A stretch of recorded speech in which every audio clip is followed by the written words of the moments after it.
Bem, olá a todos, estamos em mais uma aula da disciplina de Fundamentos de Matemática, nossa aula número 23, e hoje nós vamos falar sobre números primos e teorema fundamental da aritmética. Bem, vamos começar a nossa aula de hoje com o conceito de número primo e de número composto. Um elemento P, um inteiro não nulo, ele é chamado número primo se satisfaz as seguintes condições. A condição I pede que esse número ele seja diferente mais ou menos 1, e a condição 2i, ele diz o seguinte: se o P ele for escrito como produto de dois inteiros não nulos, A e B, então A é igual a mais ou menos 1, ou B é igual a mais ou menos 1. Essa é a nossa definição de número primo, e a definição de número composto é bastante similar. Note o seguinte: um elemento n não nulo, tá? Um inteiro não nulo, ele é chamado de número composto se satisfaz as seguintes condições. A primeira delas pede que o n também seja diferente de mais ou menos 1, assim como o número primo.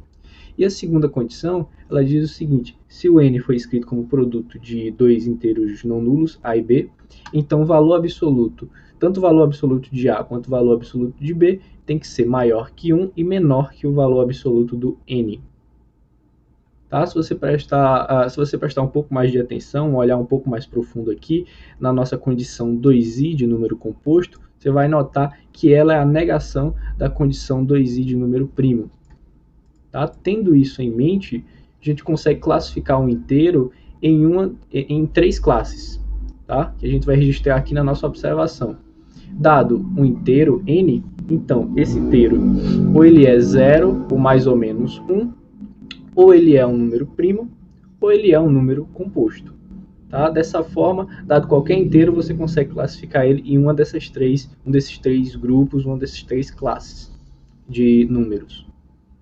A segunda observação, ela diz o seguinte, que um P é primo se somente se menos P é primo. Tá? Isso segue imediatamente a nossa definição de número primo. Então, tendo isso em mente, nós vamos focar o nosso estudo aos primos positivos. Tá? A partir de agora, a gente vai estudar os primos que são positivos. Por quê? Porque uma vez que você demonstra os resultados para primos positivos, uma simples adaptação consegue expressar para os primos negativos. Tá? Então, para simplificar as nossas demonstrações, tá? Facilitar as notações também, nós vamos nos restringir a primos positivos. Tá? Então, com simples adaptações, a gente consegue transferir para os negativos. Então, ó, a partir de agora, toda vez que eu mencionar um número primo, eu vou estar assumindo que ele vai ser positivo. Tá? Essa é a nossa convenção da nossa aula, a partir de agora, até o final do curso. Então, ó, alguns exemplos aqui simples só para ilustrar os nossos conceitos. Tá? Exemplos de números primos. 2, 3, 5, 7, 11, etc. Tá? Esses números provavelmente você já conhece. Exemplos de números compostos. 4, 6, 8, 9, 10, etc. Tá? Isso aqui é só para ilustrar, tá? As nossas definições. Tá? Mas muito provavelmente você já viu esses conceitos de número primo e número composto. Aqui é só para ilustrar qual é o foco, qual é a diferença, vamos dizer assim, do que você já viu, muito provavelmente na escola, do que a gente vai ver aqui no curso, né, na disciplina. Bem, nós vamos focar, como nós já estávamos fazendo com outros assuntos, nós vamos focar em propriedades, teoremas e nas suas demonstrações. Tá? Então esse é o nosso foco, nossa aula de hoje, entender um pouco mais, tá, os números primos e os compostos, demonstrar o teorema fundamental da aritmética e tirar algumas consequências. Então, vamos seguir a nossa aula listando algumas propriedades. Então, sejam A e B inteiros não nulos. Então, nossa propriedade 1, ela diz o seguinte: se o valor absoluto do A for maior que 1, então existe um primo que divide o A. Certo? A existência de primo. Nossa propriedade 1. Nossa propriedade 2 é bastante parecida com a propriedade 1, só que ela te dá mais hipótese e a tese ela é mais completa. Ela diz o seguinte, ó, se o valor absoluto de A é 1 e esse valor absoluto, esse número aqui, ele é composto, então existe um primo que divide A, até agora a mesma coisa da nossa propriedade 1, e esse primo ele é menor ou igual que a raiz do valor absoluto de A. Então veja, essa propriedade 2 ela pede mais, mas ela também te dá mais informação. Nossa propriedade 3, bastante importante, bastante usada, ela diz o seguinte, ó, se o primo ele divide o produto de dois números, então ele divide um desses dois números. Vou repetir, se P é um número primo, e esse P divide A vezes B, então esse P divide A ou esse P divide B. Tá? Uma propriedade muito importante e bastante usada. E a nossa quarta propriedade, ela diz o seguinte, se P é primo e P divide um produto de primos, tá? Então P coincide com algum desses primos aí.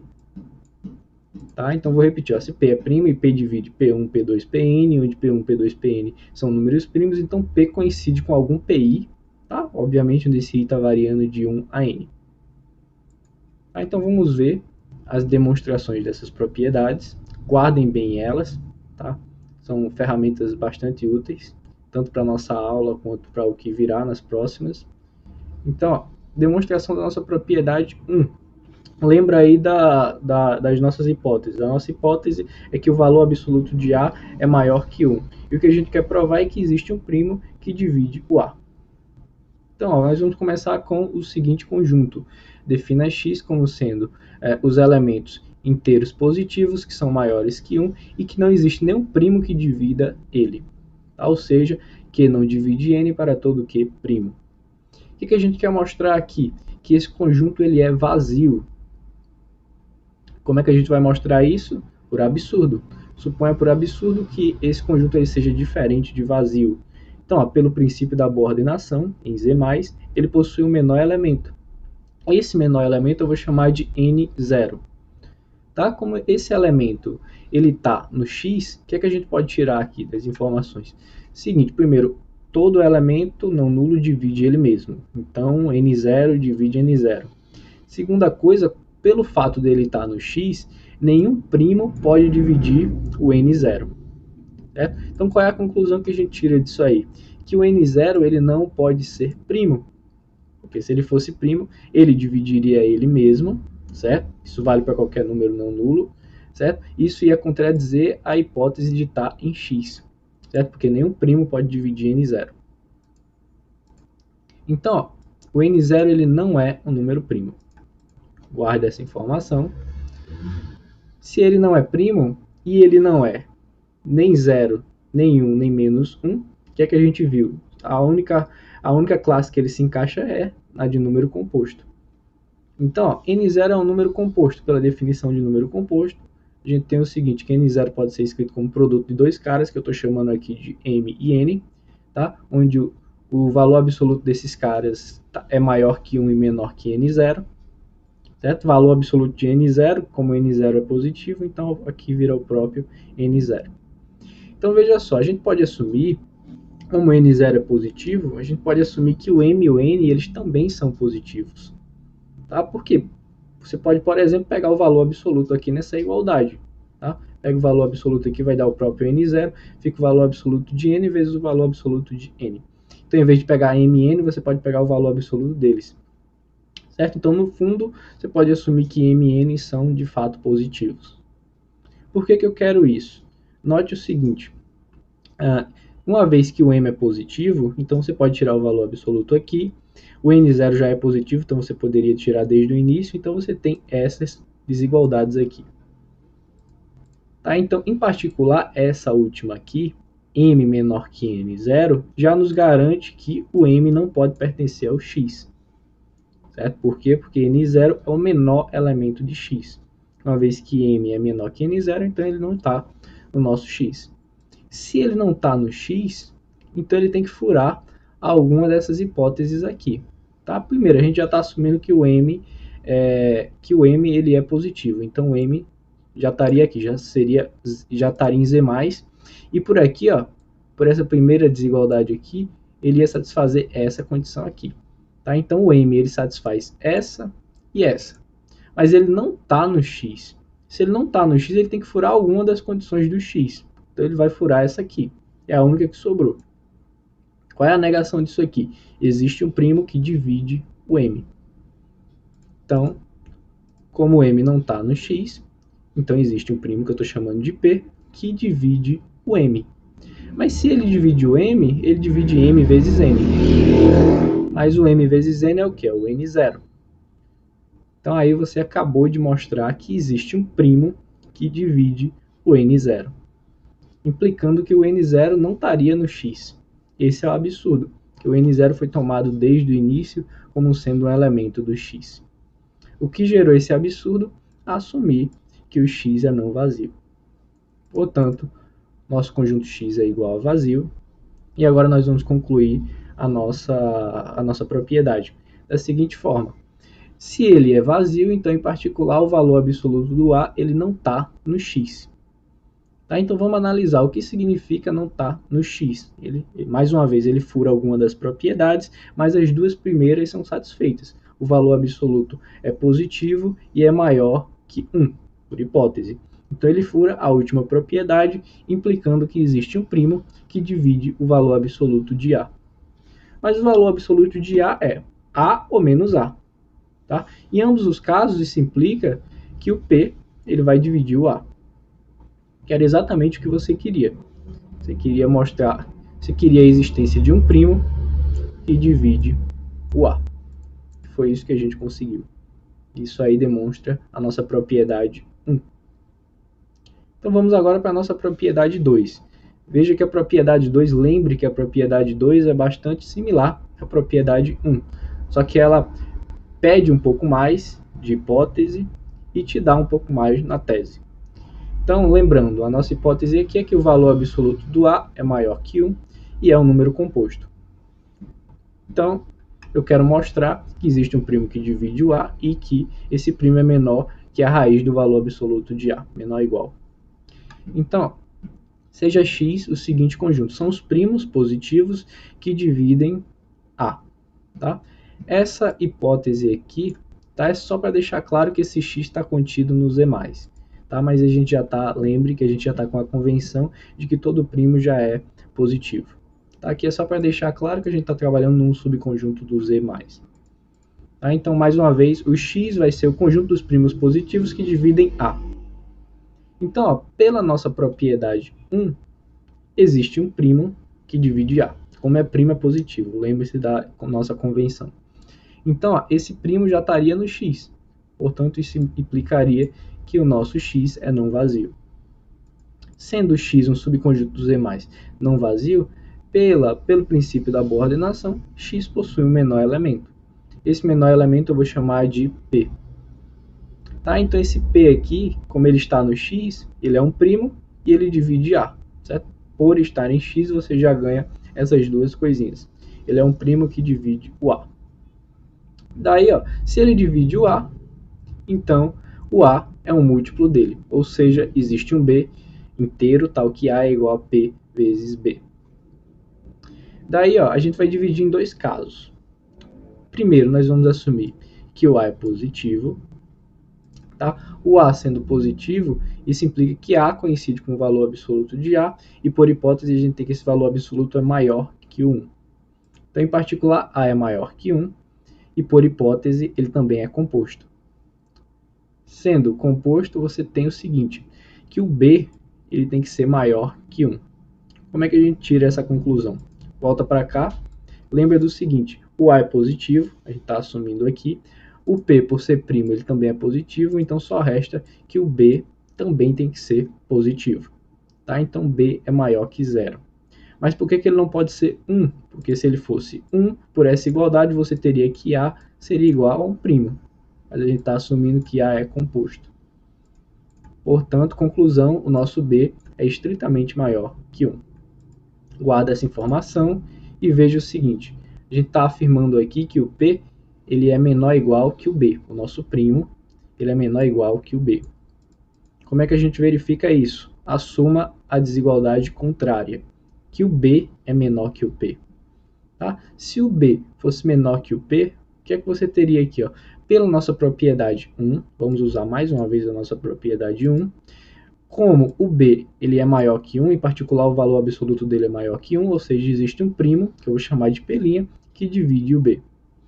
Ou seja, tá aqui, ó, primo P' que divide o B.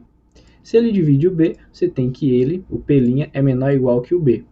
E a gente está assumindo que o B é menor estrito que o P. Tá aqui. Mas se o P' ele divide o B, então ele também divide o A. Certo? Porque A é igual a P vezes B. Então, ó, você conseguiu um P' que é menor que P e que ele divide A. O que é que você tem aqui? Isso implicaria que o P' pertence ao X, pela definição do nosso X. Mas isso causa um absurdo. Por quê? Porque isso iria contrariar a minimalidade do P em X. Tá aqui, ó. Você já tomou o P como sendo o menor elemento do X. E você estava obtendo aqui um P' menor que o P, que está em X. E isso causa uma contradição. O que causou isso aí? Assumir que o B é menor estrito que o P. Portanto, o que nos resta é que, de fato, o P é menor ou igual que o B. E essa desigualdade aí vai nos dar a nossa tese desejada. Veja o seguinte: se P é menor ou igual que B, que é o que a gente concluiu, multiplique essa desigualdade aqui pelo P. Então você vai ter que P quadrado é menor ou igual que P vezes B, mas P vezes B é igual a A. Então o que é que você faz aí? Extrai a raiz quadrada, então vai ficar P menor ou igual que raiz de A, mas A é positivo, nós estamos no caso de A positivo. Então a raiz de A é igual à raiz do valor absoluto de A. Então você acabou de obter um primo, tá, que divide A e que é menor ou igual que a raiz quadrada do valor absoluto de A. Tá? Isso encerra o caso positivo. Então vamos agora ver o nosso caso negativo. Ao caso negativo, você tem que A menor que zero, isso implica que menos A é igual ao valor absoluto de A, que é maior que 1. Então você tem aqui um cara que é maior que 1. Então você está aqui, ó, o menos A, se A é negativo, menos A é positivo. Tá? Então você recai no caso anterior. Pelo caso anterior, existe um primo que divide menos A e que é menor ou igual que a raiz quadrada do valor absoluto de menos A. Mas se um cara divide menos A, ele também divide A. E o valor absoluto de menos A é igual ao valor absoluto de A. Conclusão: P divide A, existe um primo P que divide A, e esse P é menor ou igual que a raiz quadrada do valor absoluto do A.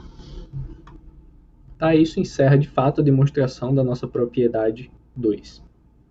Agora vamos ver a nossa propriedade 3. Relembrando, o que é que diz a nossa propriedade 3? Se P é primo e P divide o produto A vezes B, então P divide A ou P divide B. Como a nossa tese tem um ou aí, então a gente vai assumir o seguinte: se P já divide A, não tem mais o que você fazer. Você já chegou na conclusão. Tá? Então, o que nos interessa aqui é o caso em que P não divide o A. Tá? Então, a gente está dividindo aqui a nossa demonstração em dois casos. Um caso imediato, tá? E o caso complementar a ele, que seria o caso P não divide A. Então, o que é que você tem que concluir aí? Se P não divide A, você tem que chegar em uma das teses. A primeira não tem como, porque você já está negando ela. Então, você tem que chegar na segunda tese, que seria P divide A. Ou melhor dizendo, P divide o B. Então, ó, assuma que P não divide A. Então, ó, a gente está chamando de D o MDC de P e A. Então, ó, por definição de MDC, esse D ele divide tanto P quanto o A. Então vamos focar aqui, ó, em D dividir um primo. Se D divide esse primo, pela nossa definição de primo, segue que D é igual ao próprio P ou D é igual a 1. Mas note que o D ele não pode ser igual ao P. Tá? Por quê? Se D fosse igual a P, você ia ter aqui, ó, volta para cá. Se D fosse igual a P, então isso implicaria que o P divide o A.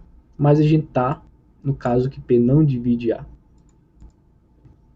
Tá? Então, ó, você tem que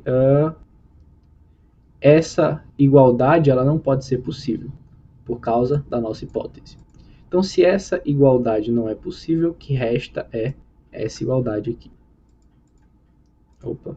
Ou seja, o nosso D ele tem que ser 1. Então, o que é que você tem aqui? Que o MDC de P com A é igual a 1. Então a gente já tem tudo aí para encerrar a demonstração dessa propriedade. Veja só. Como por hipótese P divide A vezes B, tá? E o MDC de P com A é igual a 1, então isso implica, por uma das nossas propriedades de divisão, que a gente chamou lá de lema de Euclides, isso implica que o P ele tem que dividir o B. Tá? Vou repetir. P divide um produto, só que o MDC do P com um desses caras é igual a 1. Então P tem que dividir o outro cara. Tá? Isso é uma propriedade de divisão que a gente viu na nossa aula de algoritmo da divisão, eu creio. Tá? Só que a gente chamou de lema de Euclides lá.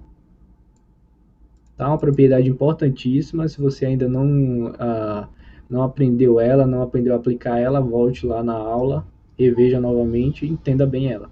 Propriedade importante. Tanto ela quanto essa que a gente está provando também.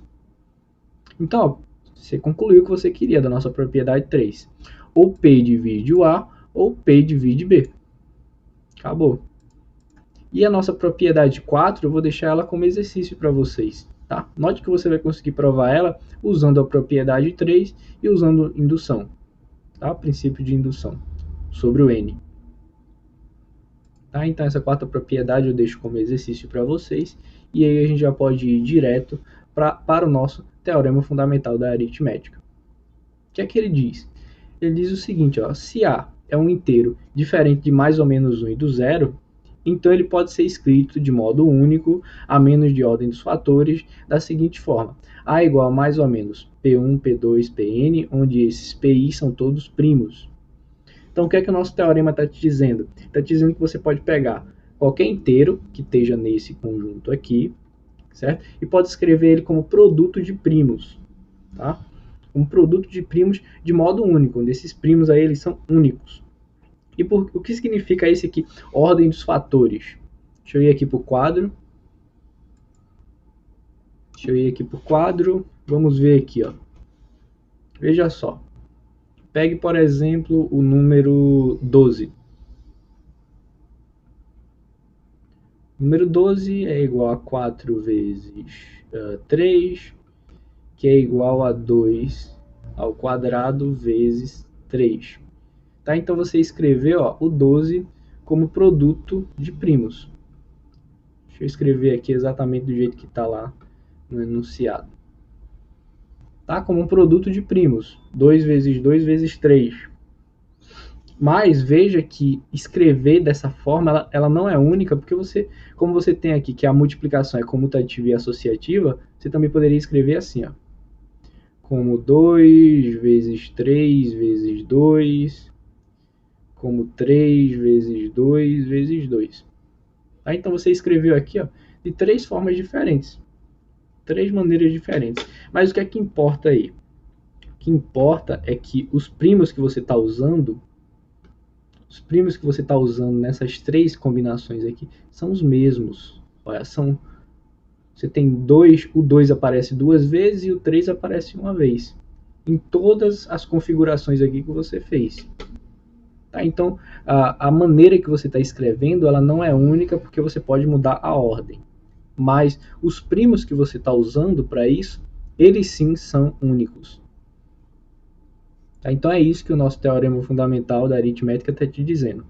Ele diz que existem primos que satisfazem isso e que existe uma certa unicidade, que esses primos quais vocês fazem isso são únicos. Então, vamos ver a demonstração desse fato. Certo? Vamos dividir, obviamente, a prova em existência e unicidade. Vamos começar, naturalmente, pela existência. Então, ó, nós vamos provar o caso A maior que 1. Tá? Veja que a gente pode dividir a demonstração em 2 casos. Vamos voltar aqui para o quadro. Deixa eu subir aqui um pouco. Lembre-se que o A é inteiro. Opa, deixa eu pegar aqui. Lembre-se que o A é inteiro. Então, ó, vamos ver aqui. 1 menos 1. Então, o A é diferente desses 3 números aqui. Menos 1, 0 e 1. Então, a gente está assumindo que o A pode estar aqui. Ou seja, pode ser maior que 1 ou pode ser menor que 1, certo? Obviamente eu estou assumindo aqui A inteiro, né? Então, A pode ser maior que 1 e A pode ser menor que 1, menor que menos 1.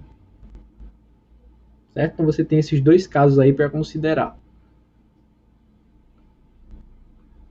Então nós vamos provar esse caso primeiro e nós vamos ver que como consequência a gente vai ganhar esse caso e isso conclui vai concluir todos os casos, né? E consequentemente concluir a demonstração da existência.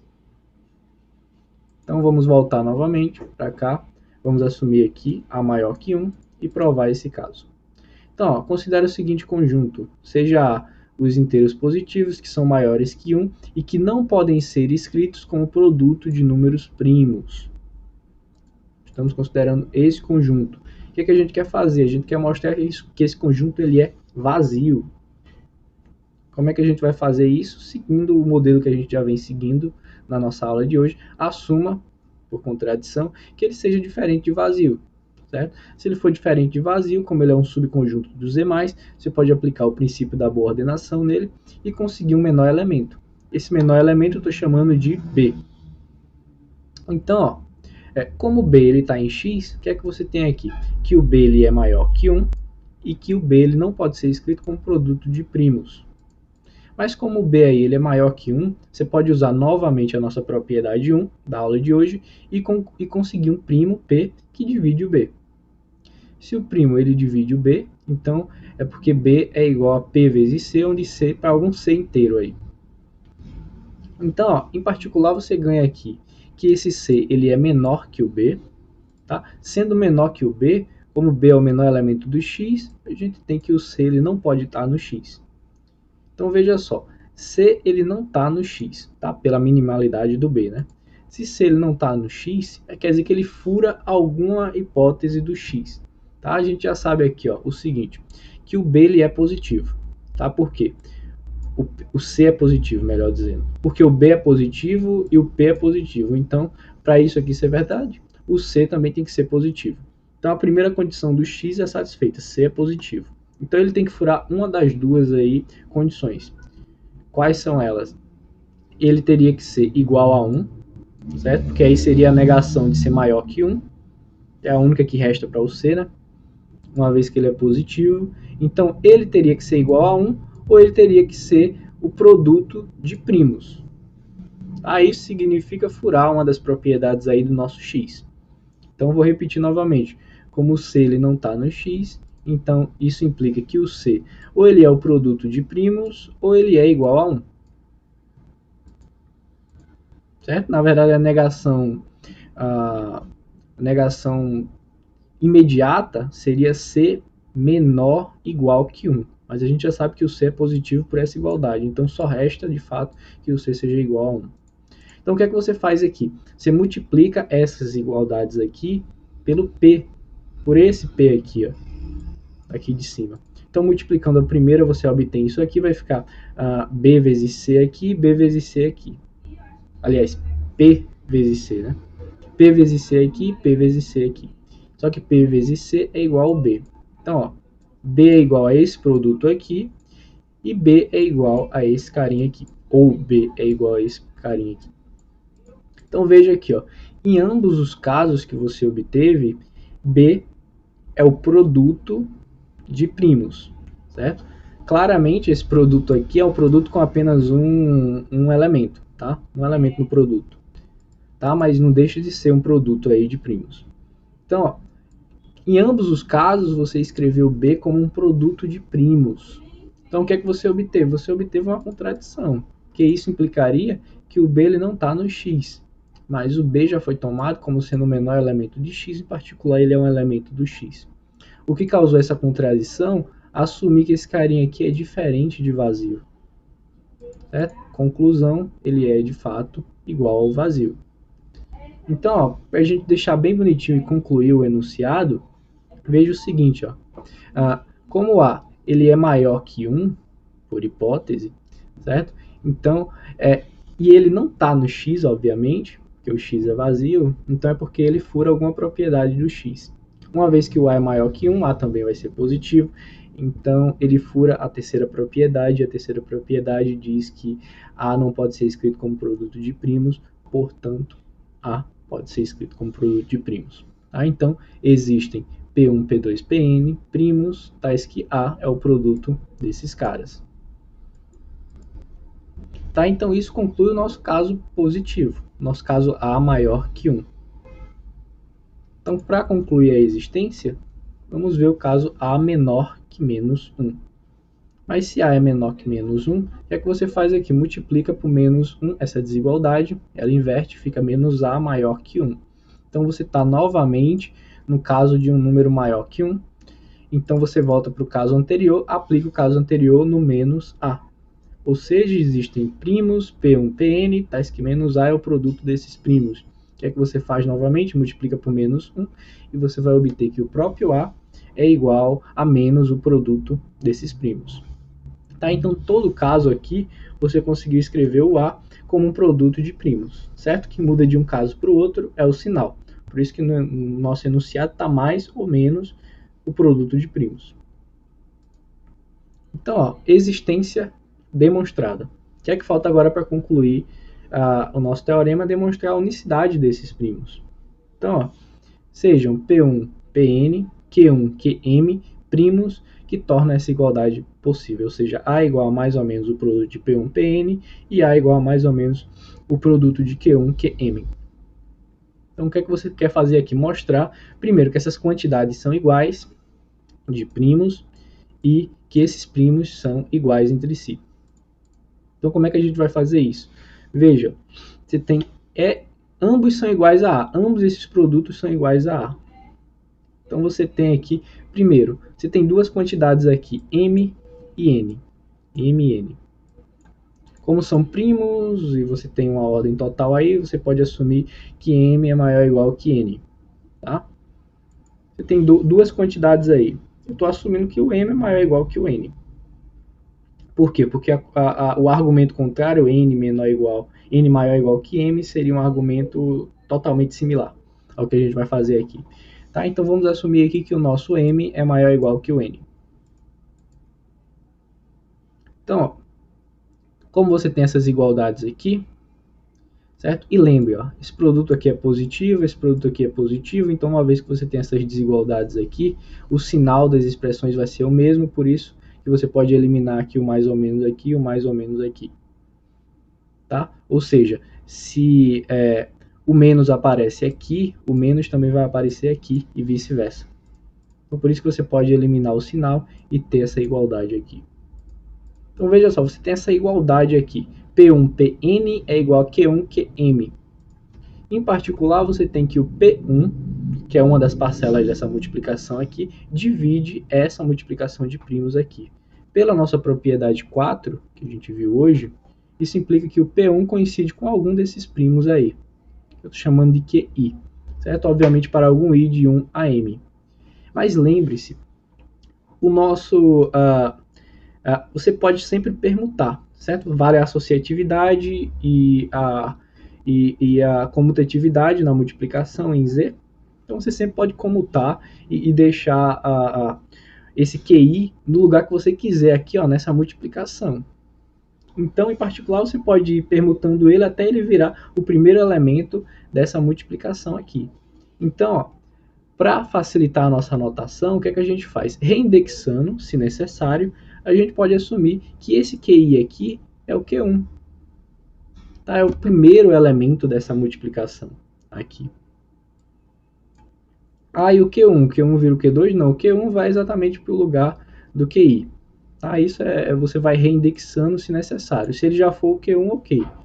Se ele não for, você vai permutando até chegar na primeira parcela e a partir desse momento ele vira o Q1.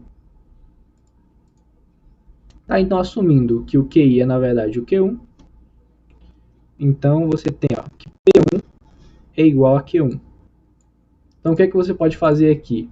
Usa a lei do cancelamento para multiplicação e você vai ter que P1, P2, Pn, aliás, P2 até Pn é igual a Q2 até Qm.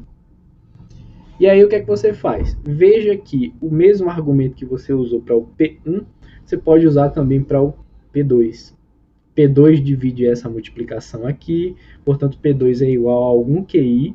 Esse QI você pode assumir que é na verdade o Q2 e usa a lei do cancelamento. Aí você vai ter P3 até Pn igual a Q3 até Qm. E usa novamente o argumento para o P3. E aí segue. E aí segue. Mas uma hora isso aí vai acabar. Mas para isso, para ficar bem bonitinho, o que é que a gente queria? Que o M fosse igual ao N. Que aí ia acabar bonitinho. Você ia acabar Pn igual a Qn e aí acabou. Todo mundo igual e você provaria a unicidade. Mas você ainda não sabe. Então, para mostrar que o M é igual ao N, você assume que o M, você assume que não vale a igualdade, ou seja, que M é estritamente maior que o N. Então vamos lá, vamos ver o que acontece se você assumir isso aí. Certo? Assuma que o M é estritamente maior que o N, ou seja, que eles são diferentes.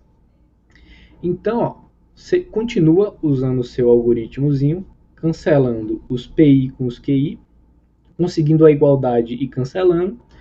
Então, ó, você vai chegar nisso aqui. Uma hora você vai ter cancelado todos os PIs, tá? Porque N é menor que M. Então, uma hora você vai ter cancelado todos os PIs e vai sobrar só um aqui. E do outro lado vai sobrar de Qn mais 1 até Qm. E isso aqui é um absurdo. Por quê? Você vai concluir que um primo, em particular o Qm, ele divide 1. Isso é um absurdo. Por quê? Porque o Qm é primo. Então ele não pode ser nem mais nem menos 1. E é o que implicaria se valesse essa conclusão aqui. Tá? Então vejam, você chegou no absurdo. O que gerou esse absurdo? Assumir que o M é diferente do N. Então, conclusão, o M ele tem que ser igual ao N. Então, a primeira conclusão que você tira aí é que a quantidade de primos sempre tem que ser a mesma. A quantidade de primos sempre é a mesma. Os PI e os QI são a mesma quantidade numa fatoração de primos do A. E a segunda coisa é, usando o seu algoritmozinho, que é de cancelando, chegando da igualdade e cancelando, chegando na igualdade e cancelando, você chegou que os PIs e os QIs são todos iguais até o índice I. Foi o que a gente usou para chegar até aqui. Então, ó, você ganhou de graça as duas coisas. Que a quantidade dos primos são iguais e que os PIs são iguais aos QIs. Para todo I, obviamente, de 1 a N. Tá? Então, você provou a unicidade dos primos. Toda vez que você pega um inteiro, diferente de mais ou menos 1 e diferente do zero, você consegue fatorar ele de forma única como produto de primos. Então, isso conclui o nosso teorema fundamental da aritmética, a demonstração. E vejam só, o nosso teorema ele garante a unicidade a menos de ordenação. Certo? Você pode permutar, comutar, e aí você não vai ter uma unicidade em si. A unicidade são dos primos em si, mas da escrita ela não vai ser única, porque você pode, como a gente viu para o 12, você pode escrever aí de várias formas diferentes. Mas, veja só, se a gente... Esse corolário aqui, ele te dá uma forma única que você não precisa se preocupar com comutar elementos, com comutar os primos aí, você não precisa se preocupar, porque ele já dá uma ordem automática aqui. Veja só, corolário. Se A é um inteiro, diferente de mais ou menos 1 e diferente do zero, então ele pode ser escrito de modo único na forma A igual a mais ou menos P1 elevado a R1 vezes P2 elevado a R2 até Pn elevado a Rn, onde P1 é menor que P2, que é menor que P3, que vai ser até menor ou igual que o Pn. Tá? E esses Ris aqui são as potências desses caras, são os naturais, ou inteiros maiores ou iguais que 1. Tá? Então, isso aqui ele te dá uma unicidade, você não precisa se preocupar em permutar, você não tem várias formas diferentes de escrever a mesma coisa, porque aqui ele já te dá uma ordem de escrita. E essa ordem aí te dá a unicidade da escrita do A, como produto de primos. E a demonstração disso aqui é imediata. Usando o teorema fundamental da aritmética, você escreve A como produto de primos, a menos de sinal, e o que é que você faz aí? Você pega o menor primo, junta ele em uma potência, se ele se repetir, obviamente, junta ele em uma potência e ele vai virar o seu P1. P1 elevado a quantas vezes ele se repete. Pega o segundo menor, vira o P2, junta ele em uma potência. E faz isso para todos até chegar no maior, que é o Pn. Tá? Então, esse nosso corolário aqui é uma consequência imediata do teorema fundamental da aritmética. Certo? O que você está fazendo aqui é só agrupar os elementos aqui do menor até o maior. Então, veja só que isso, a gente pode voltar para o nosso quadro. Isso aqui, ele resolve o problema da unicidade da seguinte forma. O 12 ele pode ser escrito de todas essas formas aí, mas pelo nosso corolário, você escreve ele de forma única assim, ó. Você sabe que ele fatorado é isso aqui, mas para escrever do jeitinho que está no teorema, você pega o menor primo que aparece aqui é o 2, só que ele aparece quantas vezes? 2 vezes, então 2 ao quadrado, vezes o segundo menor elemento aqui é o 3. O menor primo aqui, aliás, é o 3. Então, boto 3 aqui. Quantas vezes ele aparece? Uma vez. Então, nem precisa colocar a potência aqui. Não tem mais nenhum primo, então para aqui. Então, essa aqui é a forma que você escreveu 12 do jeito que está no nosso corolário. Tá? O nosso teorema, o teorema fundamental da aritmética, garante isso aqui. O teorema fundamental da aritmética diz que você pode escrever o seu qualquer número diferente de mais ou menos 1 diferente do zero, de alguma dessas formas aqui ou de todas elas. E o nosso corolário já garante isso aqui, ó. Você pode escrever dessa forma aqui, de forma única. Tá? Exatamente porque você colocou essa ordem aqui, do menor para o maior. Então agora, para a gente entrar na nossa parte final da aula de hoje, para conhecer um pouco mais sobre os primos, certo? Um fato bastante conhecido, mas que necessita de uma demonstração, é a infinitude, certo? Do conjunto dos números primos, ou seja, o conjunto dos números primos é infinito. E a gente vai concluir a nossa aula de hoje demonstrando isso. Como é que a gente vai fazer isso? Nós vamos provar esse teorema primeiro e, por fim, usar esse teorema para concluir esse resultado. Então, ó, o que é que diz o nosso teorema? Todo inteiro maior que 2, que eu estou chamando de A aqui, todo inteiro A maior que 2, dado qualquer inteiro A maior que 2, existe um primo, e esse primo ó, é maior que o A e menor que o A fatorial. Tá? Então, esse teorema aqui ele garante a existência de primo, certo? Um primo aqui entre esses dois números, o A e o A fatorial. Então, vamos demonstrar esse resultado.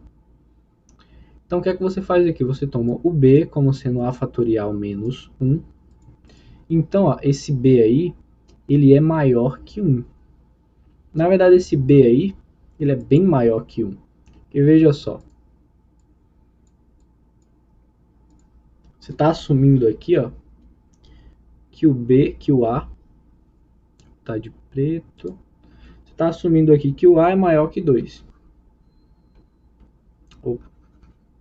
Que o A é maior que 2. Então, isso implica que o nosso A aqui é maior ou igual que 3. Então, veja só, 3 fatorial quanto é?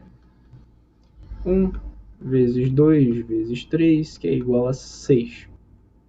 Tá? Então, o nosso A fatorial é maior ou igual que o 3 fatorial, e esse, por sua vez, ó, é igual a 6.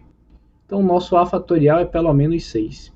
Então, o nosso B aqui, que é igual a A fatorial menos 1, é maior ou igual a 5. Em particular, é maior que 1. Por que a gente quer aqui que esse B seja maior que 1? Porque lembre-se, todo primo que você pegar, todo número que você pegar, que tenha valor absoluto maior que 1, você consegue o primo que divide ele. Tá? O nosso B aí já é maior ou igual que 0, já é positivo, então o valor absoluto dele coincide com ele, então basta que ele seja maior que 1. Então, ó, uma vez que ele é maior que 1, você garante que existe um primo, pela nossa propriedade de 1, um primo que divide ele. esse primo divide ele, em particular ele é menor ou igual que o b. Certo? Só que o b é o quê? É a fatorial menos 1. Então o b é menor estrito que o a fatorial. Então daqui você já garante, ó, que você conseguiu um p que é menor que o a fatorial. Então você já conseguiu essa desigualdade aqui. Ó. Então para concluir, o que é que você precisa? Mostrar que o p é maior que o a. Ou seja, que o a é menor que o p. Então para fazer isso, o que é que você faz? Assume o contrário. Assume que o p é menor ou igual que o a. Se o p é menor ou igual que o a, o que é que a gente tem aí? Lembre-se que a gente está trabalhando com o fatorial. Então, ó, se p é menor ou igual que o a, então o p é um dos fatores nessa multiplicação aqui. Ó. O p vai aparecer aqui, uma vez pela definição de fatorial. Né? Então, o p aparece aqui como um dos números que estão aqui. Se o p aparece aqui, o que é que a gente tem? Que o p ele divide o a fatorial, melhor dizendo. Né? Que o p divide o a fatorial, porque o p é um desses fatores aqui. Tá? Então, P divide o a fatorial. Só que P divide B também. P divide a fatorial, P divide B. Então, P divide qualquer combinação inteira deles. Em particular, P divide a subtração do a fatorial com B. E o que é que dá a subtração a fatorial menos B? Dá exatamente 1. E veja que você obteve uma contradição. Um absurdo. Por quê? Porque P é primo. Então, P não pode dividir 1. Isso implicaria que P seria igual a 1. Então, ó, esse é o absurdo. Qual foi o absurdo que gerou? Assumir que P é menor ou igual que A. Portanto, P é maior que A. E aí você obteve o seu primo que está entre A, estritamente entre A e menos A. Aliás, entre A e A fatorial. Aí isso conclui aí a demonstração do teorema. Certo? Você conseguiu um primo que é maior estrito que A e menor estrito que A fatorial. Então vamos agora para o nosso corolário. Tá? Um resultado famoso, tá? De que o conjunto dos números primos é infinito. Então vamos demonstrar isso aí. Então, ó, suponhamos, por absurdo, que ele não seja infinito, ou seja, que ele seja finito, ou seja, que exista uma quantidade finita de primos. Esses primos aqui eu vou nomear. Digamos que existam n primos, que eu vou chamar de P1, P2, Pn. Tá? Uma vez que existem esses n primos, eu vou tomar o A como sendo o produto de todos os primos mais 1. Certo? O A é igual a P1, P2 até Pn mais 1. Mas veja só, isso implica que o A é maior que 2. Certo? A é maior que 2. Certo? Porque esse produto aqui é maior que 1. Todos eles são primos, então o produto deles vai ser maior que 1. Como você está adicionando 1 aqui, então esse A vai ser maior que 2. Uma vez que o A é maior que 2, então pelo nosso teorema anterior, existe um primo que é maior que A e menor que A fatorial. Então vamos focar aqui só nessa parte aqui, ó, que o P é maior que o A, certo? Vamos assumir que o P é menor que o A. Uma vez que P é maior que A, né? Uma vez que o P é maior que A, você vai ter que o P ele é diferente de qualquer um dos PI. Tá? P é diferente de qualquer um dos PI. Por quê? Porque todos os PIs aqui, ó, são menores que o A. Como P é maior que A, então P é diferente de todos os PIs. E veja que isso gera um absurdo. Por quê? Você está assumindo que existe uma quantidade finita de primos e todos esses primos estão aqui. É de P1 até Pn. Todos os primos estão aí. E o que é que você tem? Você obteve um primo fora dessa lista. Então tá aí o absurdo. Quer dizer que nem todos os primos de fato estão aqui. Tá? Então o que causou esse absurdo? Você assumir que você consegue colocar todos os primos em uma lista finita de elementos. Certo? É um absurdo porque você sempre consegue alguém fora dessa lista. Certo? Conclusão, o conjunto dos números primos é de fato infinito. Tá? Um fato importante e que está aí demonstrado. Bem, pessoal, com isso nós encerramos a nossa aula de hoje. Tá? Lembrando que nós falamos um pouco sobre números primos, números compostos, teorema fundamental da aritmética. Essa decomposição de um inteiro em primos é de fundamental importância, tá? É um resultado muito importante que a gente vai continuar usando. Todos esses resultados aí a gente vai continuar usando até o final da disciplina. Então, são resultados importantes. Reveja essa aula quantas vezes forem necessárias. E com isso, pessoal, nós encerramos a nossa aula de hoje. Valeu e até a próxima.